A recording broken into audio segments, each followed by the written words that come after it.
London's latest terrorist attack. It's a ghastly thing that happened in Streatham. Could have been, of course, so much worse. Within minutes, Andrew and I are texting each other, as we always would with something like that happens. The attacker, Sudesh Aman, had just been released from prison and was under surveillance. We plan ahead for when people are being released, what measures might be proportionate and necessary to manage the risk that they may present. We've spent some of the last 3 months inside MI5, which works on counter-terrorism and counter-espionage. Our reason for wanting to do this is just to open up a little bit more where we can. Sir Andrew Parker will be stepping down as its Director General in April. On the walls, evidence of the agency's successful operations. We're in a part of Thames House, our headquarters, which does the counter-terrorist work. So we're surrounded by rooms here full of people who are doing counter-terrorist investigations and operations. He discussed the attacks that did get through during 6 months in 2017. Westminster Bridge, Manchester, London Bridge, Finsbury Park, Parsons Green. I think it'd be right to say it becomes progressively more challenging and then another attack happens of a different sort in a different place. Did it ever feel that you weren't in control of this?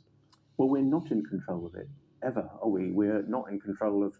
To be in control would mean that somehow we could, manage this whole landscape and stop everything. We can't do that. Tell me about hearing about Manchester. Whenever these events have happened, it comes out of the blue in a sense. We don't know something's about to happen.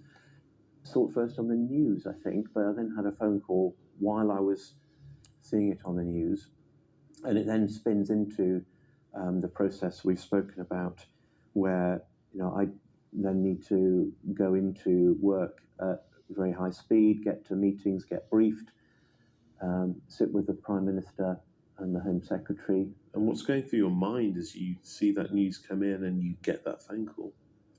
I think I'd be lying if I didn't say I had a sinking feeling.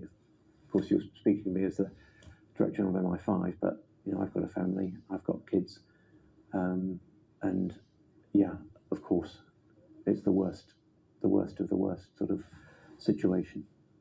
But some of the 2017 attackers were known to the security services. Khalid Masood, Quran Butt at London Bridge had been on the radar too. There are a lot of serious questions for this organisation. Actually, I usually have said to ministers, successive Home Secretaries, over the years, if and when there's another terrorist attack, the very high likelihood is that it will be done by somebody who appears in our records somewhere, because we have worked really, really hard at trying to understand which people in this country are across this landscape of extremism. And there are thousands of them, and we cannot monitor closely what all those people are doing all the time. So what can MI5 do? Last year, a court upheld a government policy allowing informants known as agents to commit crimes when necessary. We're not talking about our agents, going off leading lives of crime. If you have an agent penetrating a terrorist organisation, being able to report to us about it, well, they probably need to be a member of it. Being a member of a terrorist organisation is a serious criminal offence. I mean, isn't there an ethical question, though? And that's why it's really important that there is a proper formal system of authorising these decisions and of independent oversight, which is judicial oversight. Mustn't forget that one of the really, really strong planks of what we do is the incredible value of our agents. And as I'm speaking publicly, I hope you don't mind if I take the opportunity to say a big thank you to them for their courage and commitment to helping us do what we do. Without them, we would have a really serious problem.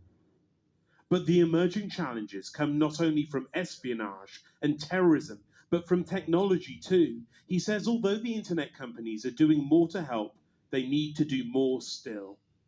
Well, what sort of world do we want? Are we really wanting a world where there's a cyberspace